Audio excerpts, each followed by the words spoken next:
Hello and welcome to the Majlis, Radio for European Liberties Current Affairs podcast focusing on Central Asia. I'm Mohammed Tahir, the host of the Majlis podcast and Radio for European Liberties media manager here in Washington, D.C.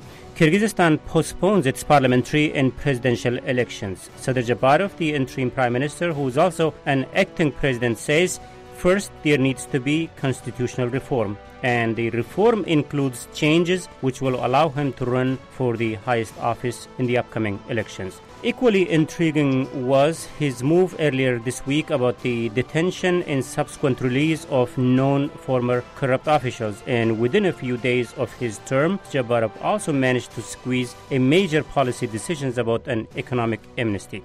While all this is happening, there is little transparency, if any, about the rationale for these decisions in the decision-making process, legality, the end game, interests driving them, and the players behind these decisions. So we have lots of questions needing answers. To ponder around these questions, I'm joined by Dr. Asal Keldiba, Associate Researcher at the OSCE Academy in Bishkek, Mirsuljan Namazaliyev, founder of Central Asia Free Market Institute, a research center based in Bishkek, Parizad Said-Burkhanova, a local journalist and a television personality, and Bruce Pannier, the editor of Radio for European Liberties Central Asia blog, Kishlok Owazi.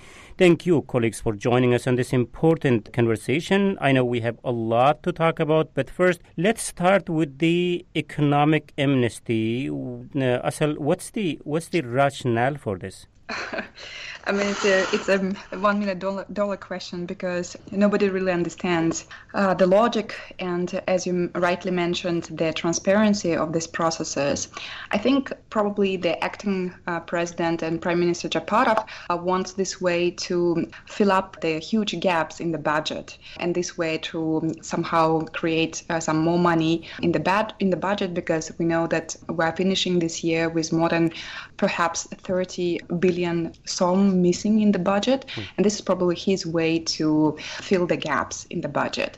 The problem is that the way all these compensations that he's asking from different corrupt politicians, including Matreimov, the calculations, nobody knows how they are made, based on what, why, for example, Matreimov is already paid 20 billion som and not 50 billion som, so nobody really knows how this works, and this raises a lot of questions and suspicions among the publics.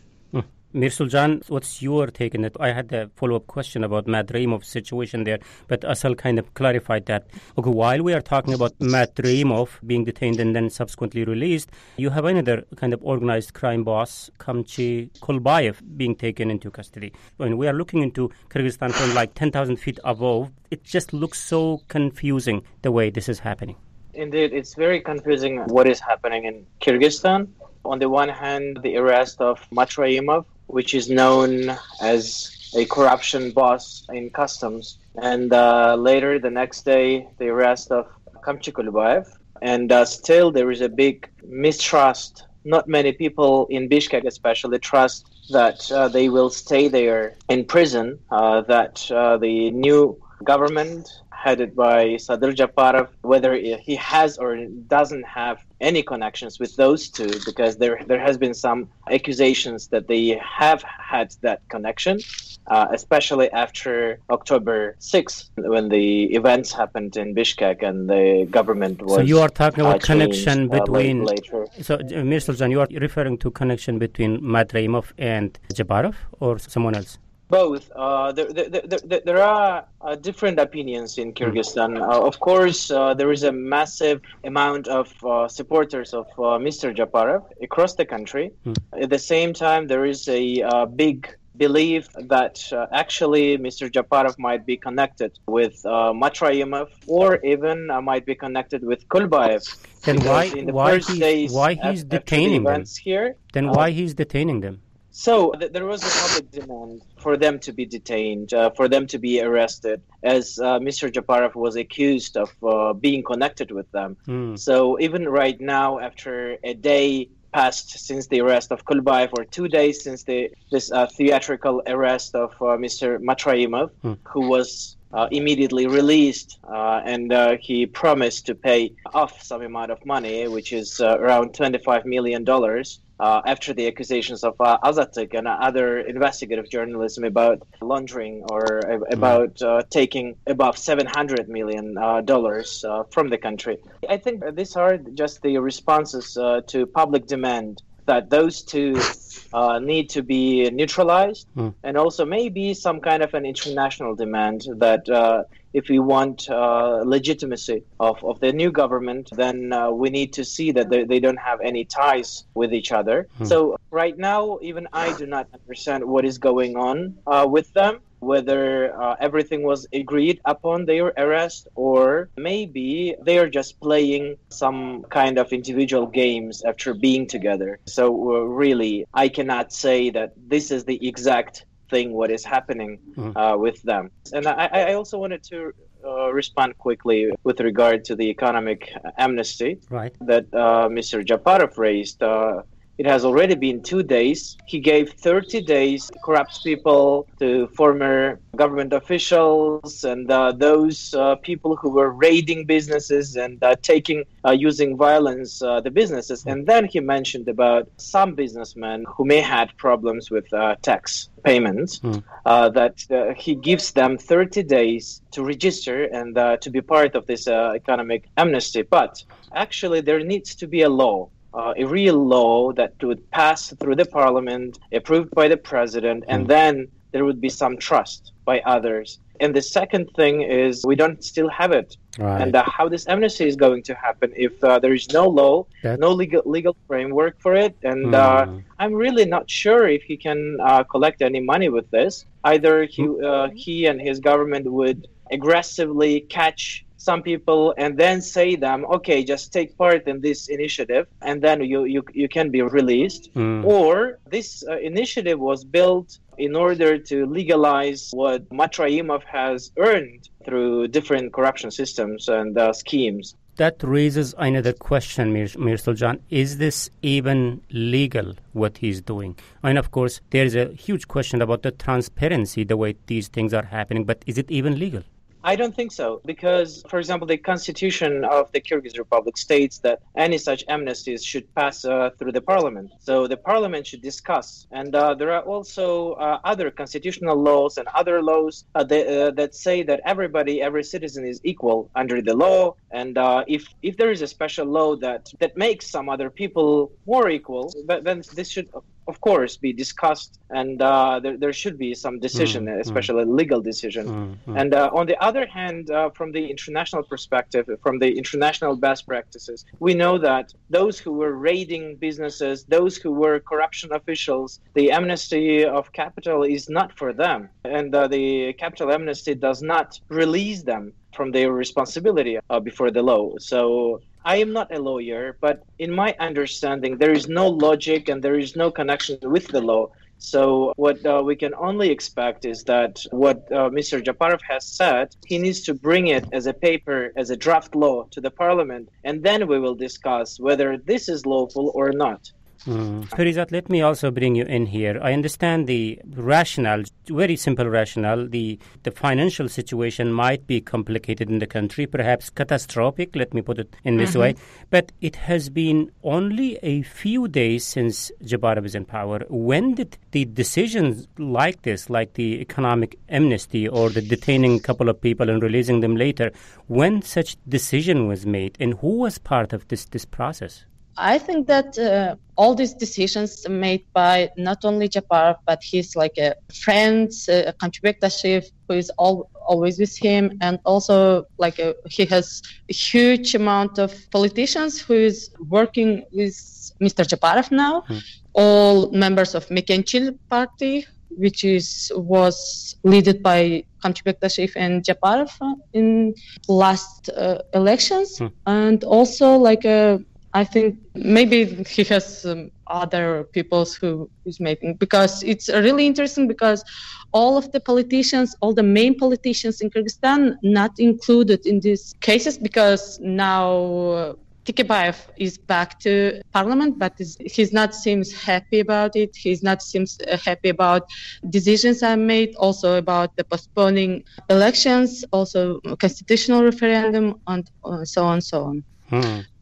Also, if I can, one of the main reasons why they arrest Matraimov, also Kulbayev, I think it is all the international powers and other countries didn't accept that Mr. Japarov as a legal president, legal prime minister, and I think the only official congratulations was from the Uzbek prime minister, and not even the Russian Federation didn't accept them as a legal. And so I think to build his image as a legal president, they arrest them, but it was like a theater. It was just acted as they are arrested, because how they can arrest a major organized crime figure without any actions.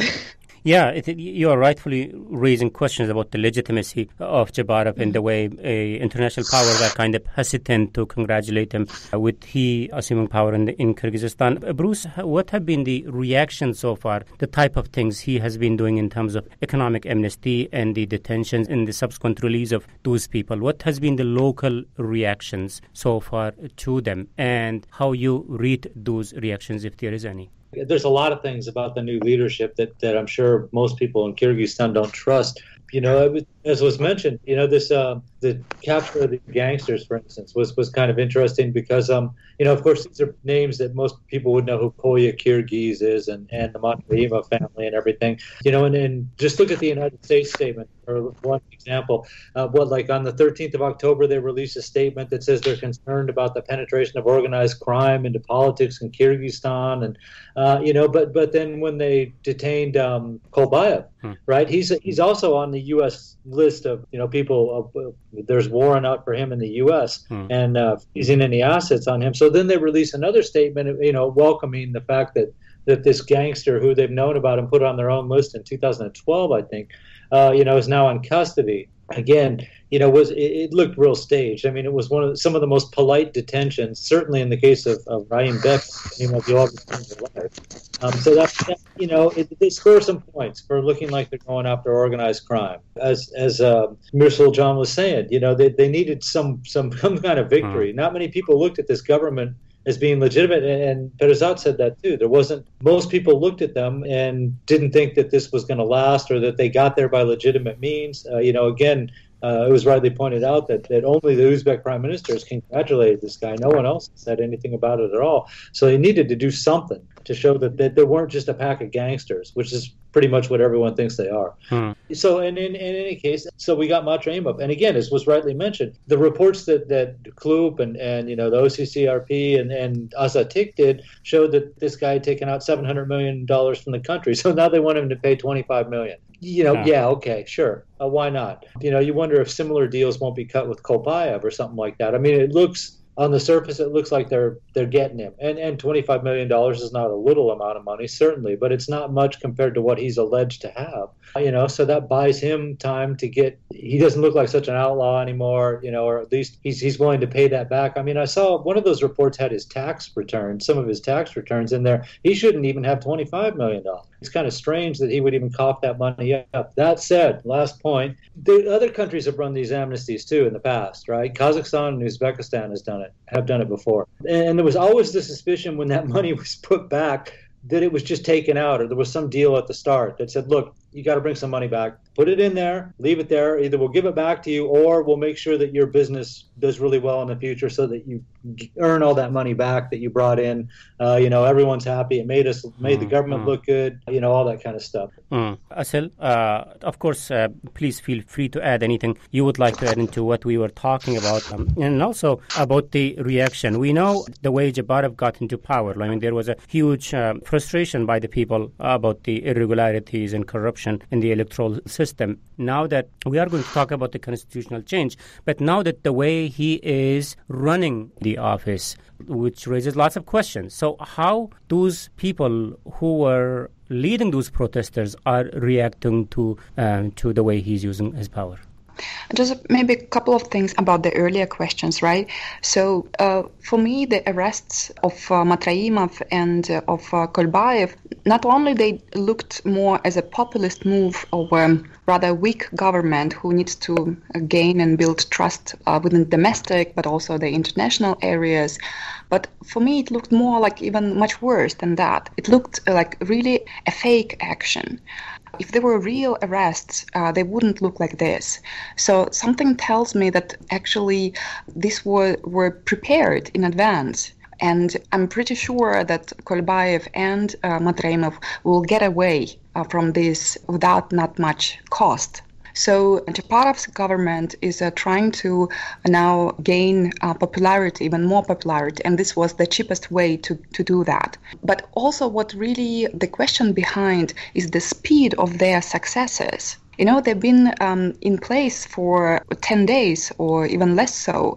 And within these 10 days, they were so lucky, achieving one after another quite resonant things. And I really keep asking myself, can a team of 2 or 3 people, because I don't think that the party Mekenchil consists more than that, can achieve such quick and rapid and swift results. Really, this actually leads to question whether there are larger, more influential, more important forces behind Japarov's nomination. And I've been withholding myself from going into conspiracy theories all these times because there are a lot of suspicions in Kyrgyzstan that the former President Bakiev and his family has been backing Japarov and his party. But now more and more facts and more indicators show to things that he's not acting alone. He couldn't have so much power to act so rapidly. I mean, how come Kolbaev, one of the most influential leaders of the underground world, is captured just like that? Why he wasn't captured before? Well, because it was difficult to do, right, for a weak Kyrgyz state authorities. Maybe there was not will to capture him during the past administration. Of course, but still, the rapidity of these events cannot surprise. Yeah, definitely. I think you were part of the discussion during our last show. I mean, we had lots of questions about who is this guy, and I am planning to talk about this just in a minute, about who he is and how he is doing all this. But now about the postponement of the elections and the constitutional change, which will also going to bring us into the question, Asel, you are raising. I guess here the rationale is very clear because he wants to stay in the office. But what else does this change include? And also how he is doing all these. As Asel, you are raising the same question. So let's continue the conversation talking about these and many other questions very shortly.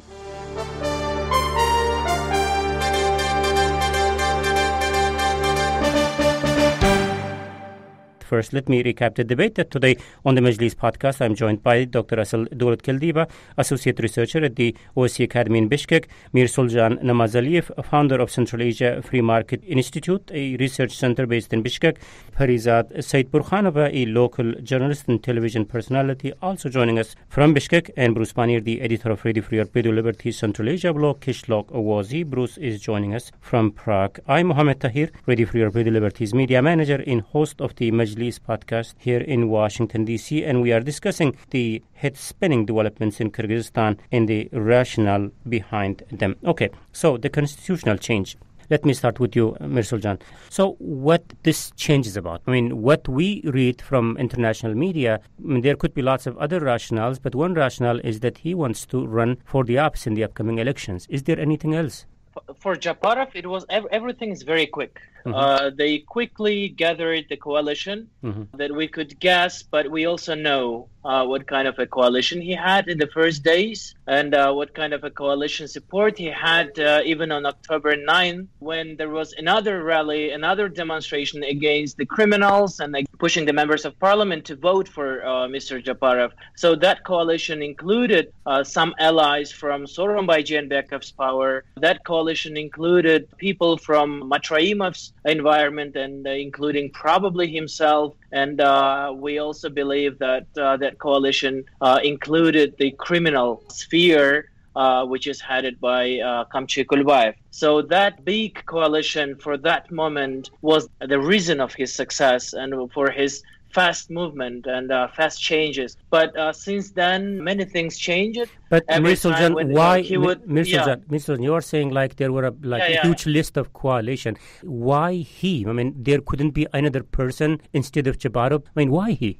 I think he only got out from prison, but he had a very good friend, Kamchibek Tashiyev, who had very good contacts with other people, with everybody that I listed previously who could be part of that coalition, that informal coalition, that hidden coalition. So maybe it was him, Mr. Tashiyev, who brought this coalition together, and they put Sadyr Japarov as the popular politician whose name was outspoken and shouted in streets, and actually, he immediately got a very big support throughout the country. It's not that many people or like the majority are against him. Actually, the majority is supporting Sadyr Japarov. But this support came very fast. His coalition came very fast, and his actions were very fast. With this, he was able to come to the position where he is right now. So you are saying... At the same moment... I'm saying like you are saying that Tashiyev is sitting in the driving seat. Is it what you are saying?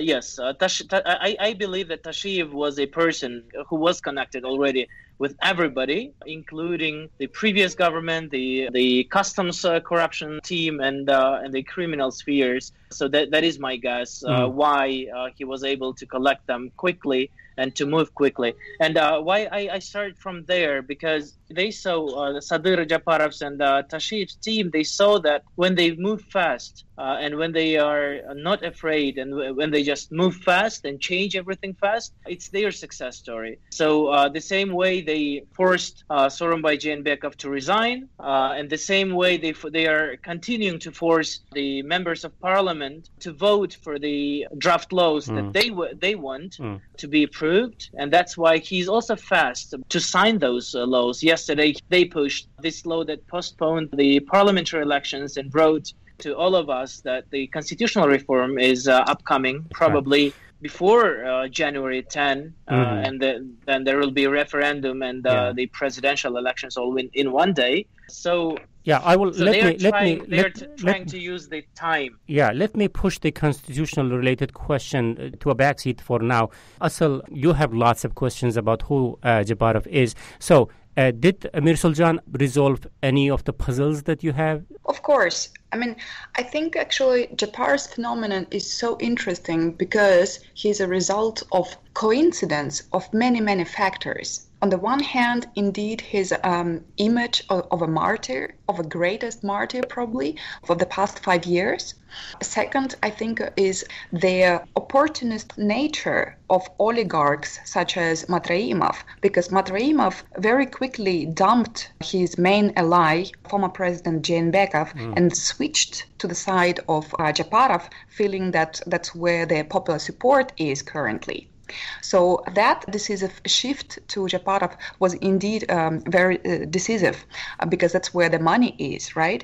And a second or a third factor is that the weakness of the parliament. Today, the parliament just shows their absolute lack of legitimacy because it's unable to act independently as an independent body. So it's been bounded to where Japarov wants it to bound, right? And fourth, I think it's not only the coincidence of all these different historical and institutional and popular support factors, but also I think there is a strategy behind. I'm more and more inclined to think in this way, although I'm not really a conspiracy theorist at all, but I think there is a strategy behind why this guy was picked among many other politicians of such a caliber. I'm inclined to think that there is at least the technological manipulation, all these communications that Japarov is now building up between himself and the people people. They're extremely effective. The speeches, who is writing his speeches, they're extremely efficient. This is nothing to do with the speeches of the former presidents Jeenbekov or even Atambayev. They're extremely effective and they're working on the population. So all this really leaves a lot of questions whether Japarov is acting on his own or not. Bruce, you have the same question, but let me bring you in. But, I'm going to agree with pretty much everything that's been said here. Yeah. Again, we've gone over this ground a little bit before. It would be impossible on October 3rd to have predicted the chain of events that would end up seeing this guy get out of prison, right? He didn't have any part. Like I said, I just can't see someone came and sprung him out of prison and says, great, this is the situation. Let's take advantage of it. Where do we go from here, boss?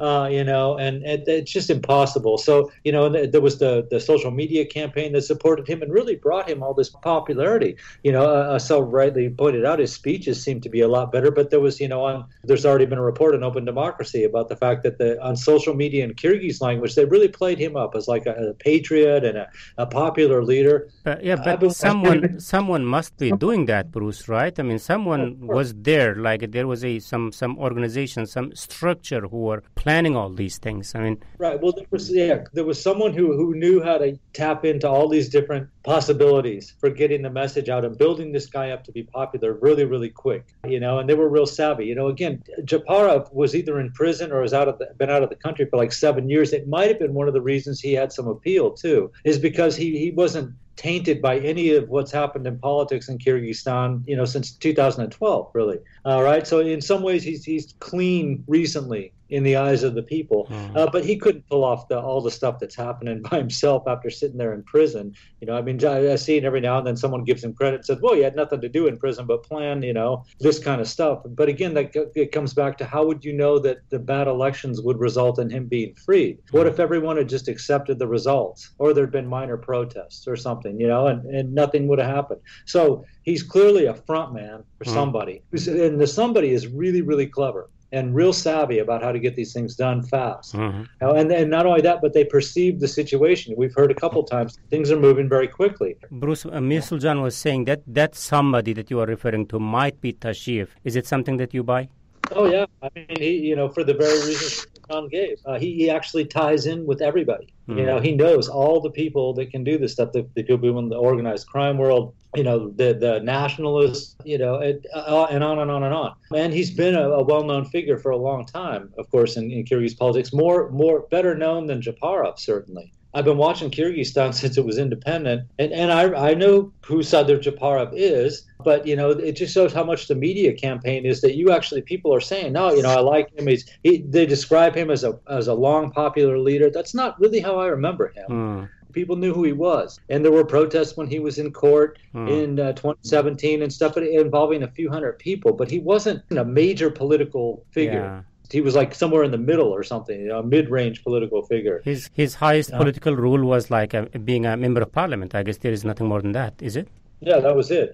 He did 2 years from 2005, 2007. Then he was the head of the Anti-Corruption Commission during one of the most corrupt times in Kyrgyzstan's history. His sister is wanted, and I think she was even tried in absentia for working with Maxim Bakiev in a hostile takeover of a bank in Kyrgyzstan. So. No, all these in mind, we are going to a constitutional change, which is happening, I guess, to allow him to run for the office. There's a clear chance that he will come back as a president. Then what's the plan there? So that somebody wants him to stay in the power, I guess. Let's talk about the constitutional change. So the constitutional change includes an article which will allow him to run for the office, which was not the case in the current constitution. So is it the only thing in the constitution, or is there anything else we can read between the lines that this change is going to bring? So actually, our constitution states that currently acting president cannot be a candidate for the presidential elections. It doesn't say that the former acting president cannot be a candidate. So what he could do, not changing the constitution, is prior to the beginning of the election campaign, he could just resign and say, okay, I'm coming back, but this guy is going to be an acting president, acting prime minister, while I'm going for the elections. He could do that, and I think this would be more legal than what he's doing right now. What is his real goal with the change of the constitution is probably either to give more power to the president, to make it more presidential system, because he's against the parliamentary system. He's against the proportional election system. And probably not only this, but he may draw some other roles and some other functions that the president would have.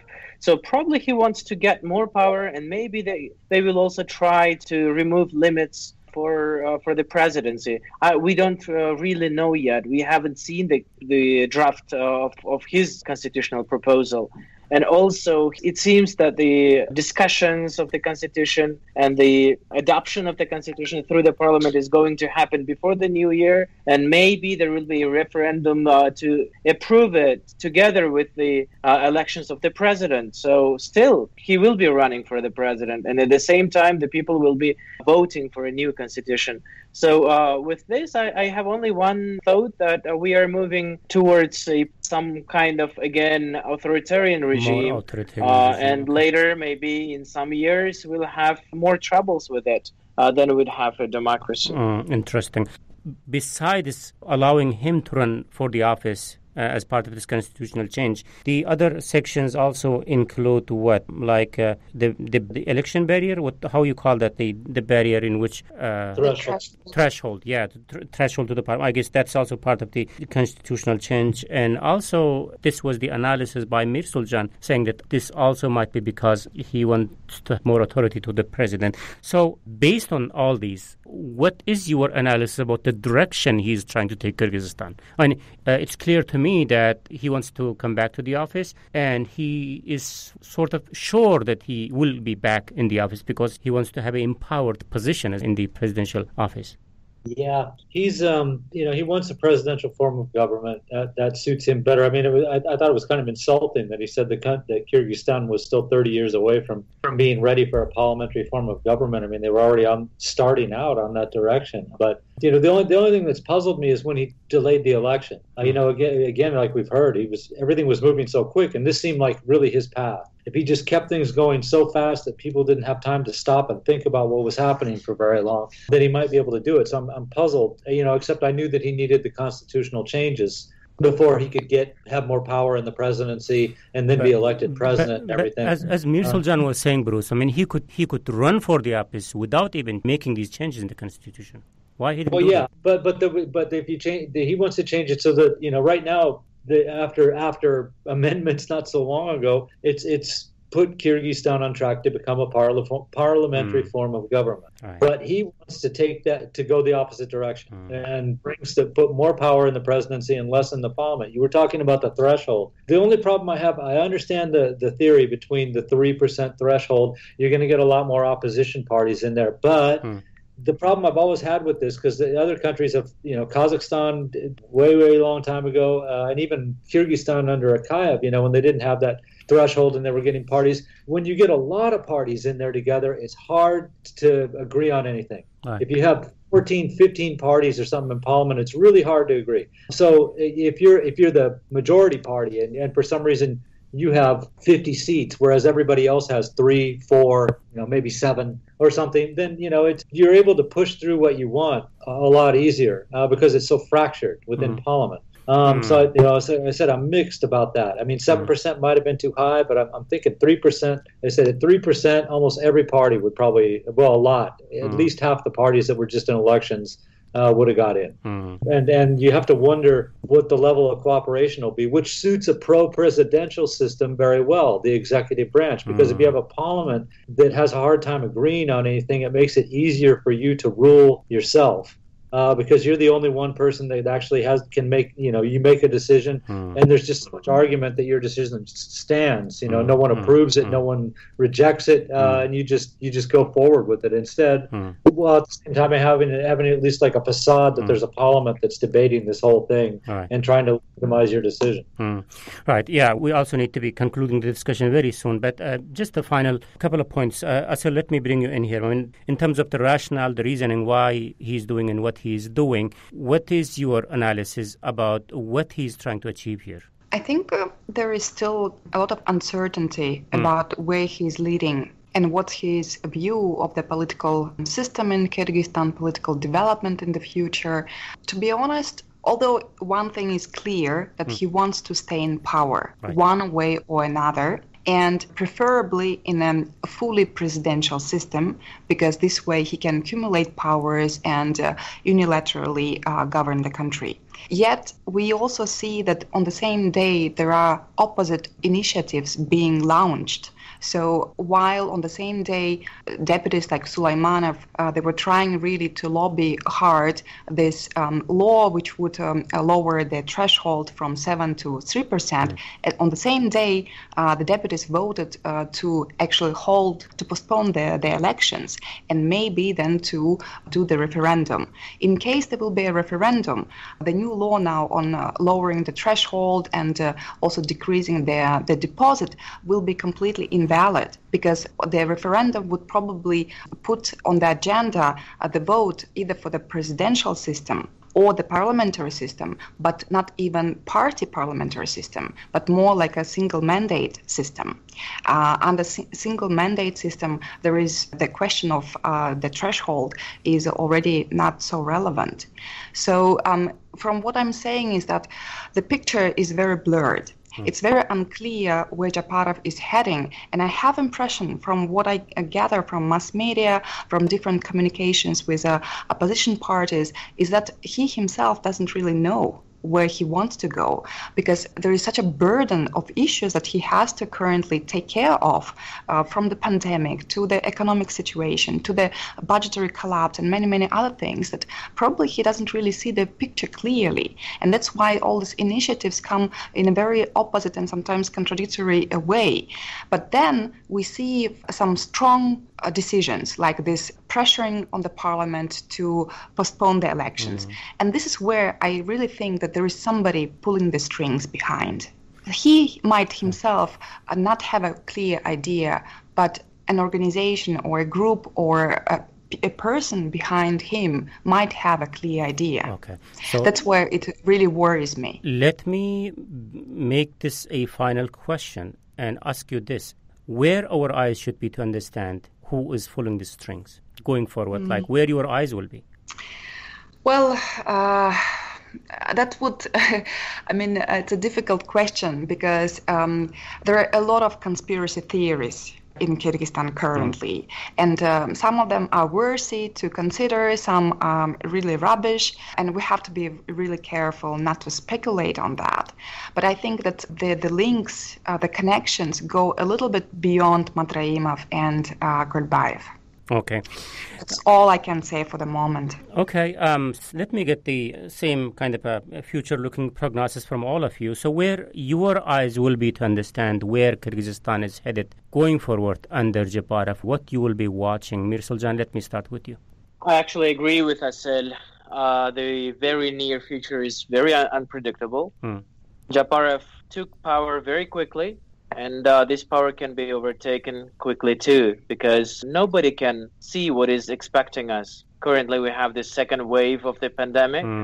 We don't have money in the budget. People are angry. And what happened since October 5 was some kind of this aggression from the people that was really unsatisfied with what was happening around. So yes, currently there is a big support, but this support can shrink. Why I'm saying this is that he said the parliamentary elections are going to be in March 2021. So it might be around half a year.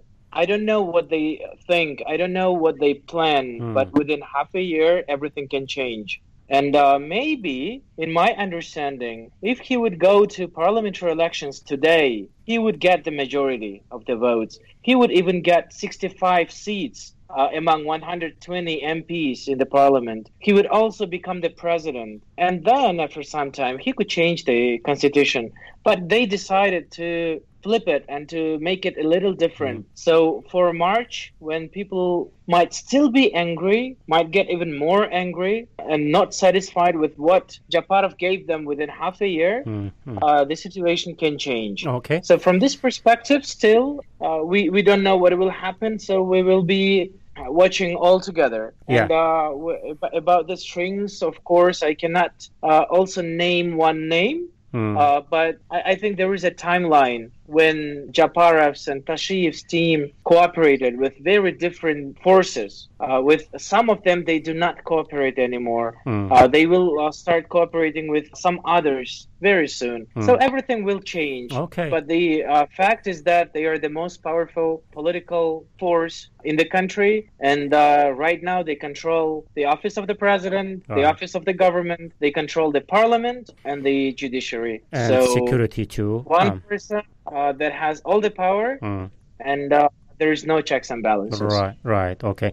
Yeah, Parizad and Bruce, just final comments from you. So, yeah, we have lots of questions, and the elections are planned, and the latest news is in March next year. So there's a couple of months until then. So where your eyes will be to determine where things are headed? I think that this ratings of Mr. Japarov may fall very soon because it's like a very big crisis, economical crisis, also budget deficit, and also a lot of things can be factor of these falls, because we should remember that he was put in the power not by the old people. He was put in the power by aggressive group of supporters of him, and then also we should remember that people are very angry about parliament, and if they will work till June 2021, then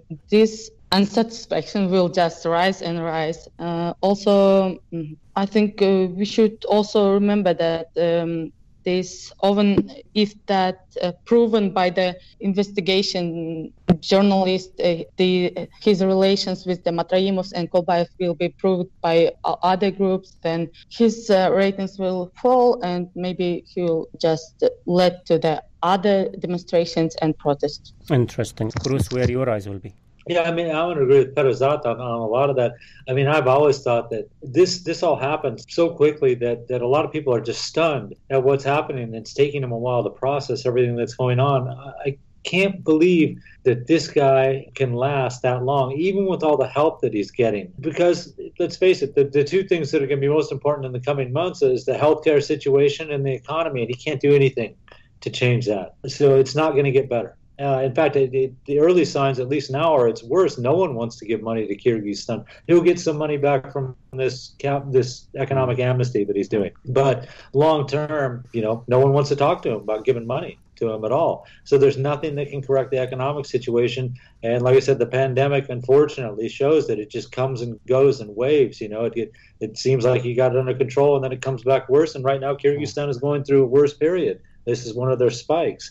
So once winter goes, starts coming to an end and everything's the same or worse, I would question how popular he would be and what the people would think might be necessary to get him out.